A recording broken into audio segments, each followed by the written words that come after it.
เอาบอกก่อนว่าชื่อน้องอะไรคะบอกไม่ชอบบอกเร็วทำไมแต่ว่าทำไมสายมันชอบมาที่อย่างนี้ทำอะไรครับ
ตอนที่จะแกเล่นลูกเล่นชายโต๊ะที่ลูกห้องฟอน1รูแล้วก็ตะแกเห็นมันเป็นกลัวตกหลังคาโอเคค่ะงั้นเดี๋ยวเราจะขึ้นไปให้มันบินไกลๆเลยนะลืมใส่รองเท้า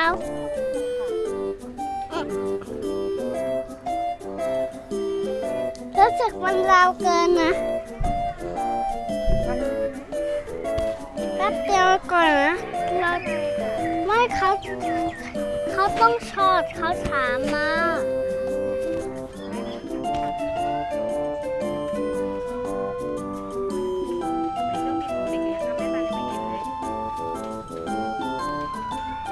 เสร็จแล้วเหรอคะหันตีลังกาเลยโยนมาใส่แม่นาพี่มาทำแม่นาเลยนะอุ้ยอุ้ย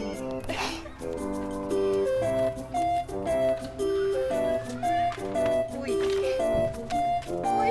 ทำไมเครื่องบินมันไม่ไปอะอะไรเงี้ยเพราะว่าแม่ตะเกียถามว่าต้องโยนขึ้นฟ้าใช่โยนแบบนี้